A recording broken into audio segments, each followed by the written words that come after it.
Assalamualaikum warahmatullahi wabarakatuh. Salam sejahtera, salam sayang buat semuanya.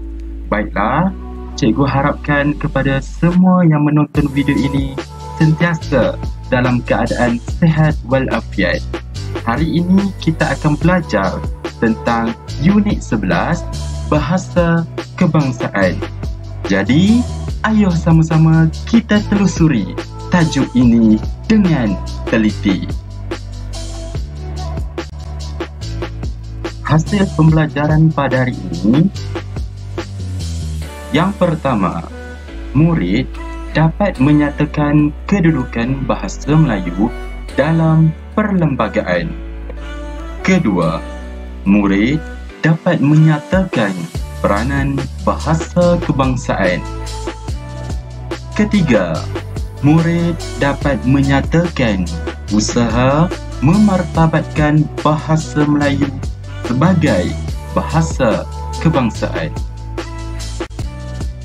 Baiklah murid-murid, sebelum kita pergi lebih jauh lagi, ayo sama-sama kita lihat apakah sejarah perkembangan bahasa kebangsaan di negara kita ini. Pertama, peranan tulisan Jawi. Diperkenalkan sebagai tulisan bahasa Melayu untuk menyebarkan dakwah Islam. Kitab-kitab dihasilkan dengan menggunakan tulisan Jawi sebagai alat menyebarkan ilmu. Dan muncul hasil penulisan kreatif seperti novel Faridah Hanum karya Syed Sheikh Al-Hadi.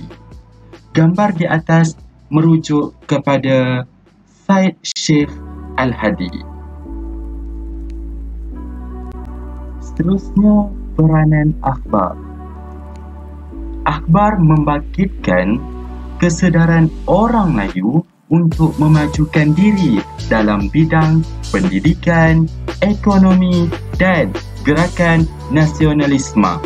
Apakah yang dimaksudkan dengan gerakan tersebut?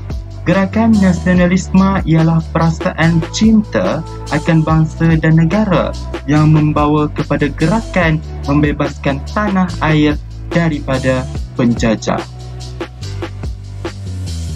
Akhbar juga dapat meningkatkan mutu sukatan pelajaran di sekolah, meminta bahasa Inggeris diajar di sekolah Melayu dan menggalakkan pendidikan bagi anak perempuan. Sejarah perkembangan bahasa kebangsaan diteruskan lagi dengan penubuhan Pejabat Garang Mengarang. Pejabat ini ditubuhkan di Maktab Perguruan Sultan Idris, Tanjung Malim, Perak pada tahun 1924 yang diketuai oleh Zainal Abidin bin Ahmad atau dikenali sebagai Zakbar. Pejabat ini menerbitkan buku terjemahan daripada bahasa Inggeris ke dalam bahasa Melayu bagi kegunaan di sekolah. Seterusnya, penubuhan Angkatan Sastrawan 50, Asas 50. Ditubuhkan di Singapura pada tahun 1950. Matlamatnya untuk mengembangkan bahasa dan kesusastraan Melayu. Dan asas juga mencadangkan penubuhan Balai Pustaka, kini dikenali sebagai DBP, dan bahasa Melayu menjadi bahasa pengantar di sekolah.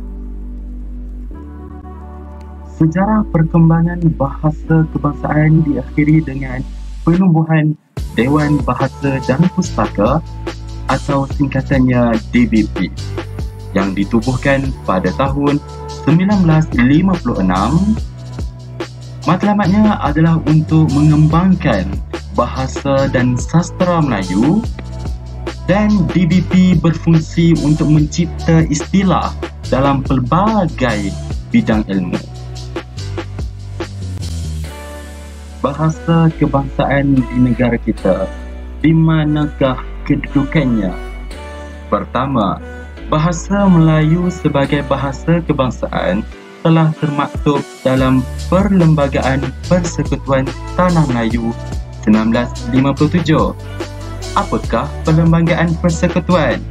Perlembagaan Persekutuan Tanah Melayu 1957 atau kini dikenali sebagai Perlembagaan Persekutuan Malaysia, di mana ianya merupakan undang-undang tertinggi di Malaysia yang mempunyai 183 perkara.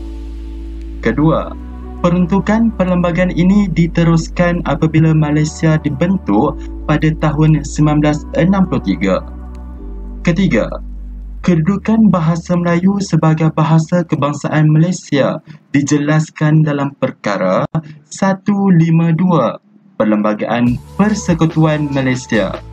Keempat, sebagai rakyat Malaysia, kita mestilah yakin dan bangga menggunakan bahasa kebangsaan dalam pertuturan dan penulisan.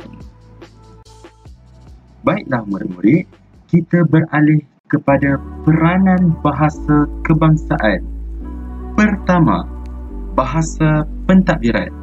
Bahasa kebangsaan digunakan dalam urusan rasmi seperti mesyuarat, taklimat, kursus, segala urusan tertulis dan surat menyurat.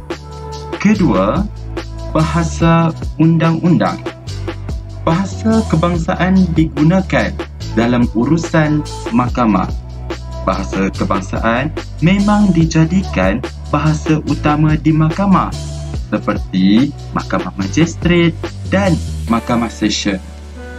Ketiga, bahasa perhubungan yang mana dapat mewujudkan perpaduan dalam kalangan masyarakat di negara kita. Bahasa kebangsaan yang digunakan oleh semua kaum di Malaysia seperti Melayu, India dan Cina dalam kehidupan seharian. Keempat, bahasa ekonomi. Bahasa kebangsaan digunakan dalam urusan ekonomi. Kelima, bahasa ilmu. Bahasa kebangsaan adalah bahasa ilmu. Apakah yang dimaksudkan dengan bahasa ilmu? Bahasa ilmu ialah bahasa yang mempunyai ciri-ciri formal dan dapat mengungkapkan sesuatu konsep dan pemprosesan ilmu. Hal ini bermaksud bahasa Melayu digunakan di dalam pelbagai bidang ilmiah atau ilmu pengetahuan. Keenam, bahasa pendidikan. Dijadikan bahasa pengantar dalam sistem pendidikan negara. Bahasa pengantar pula boleh didefinisikan sebagai bahasa yang ditetapkan oleh sesebuah negara sebagai bahasa yang digunakan untuk sistem pendidikan. Sebagai contoh, bahasa Melayu di sekolah-sekolah kebangsaan, bahasa Cina di sekolah jenis kebangsaan Cina dan bahasa Tamil di sekolah jenis kebangsaan Tamil.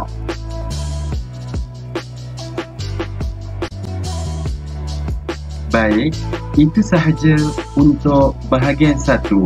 Kita jumpa dalam bahagian 2. Bye.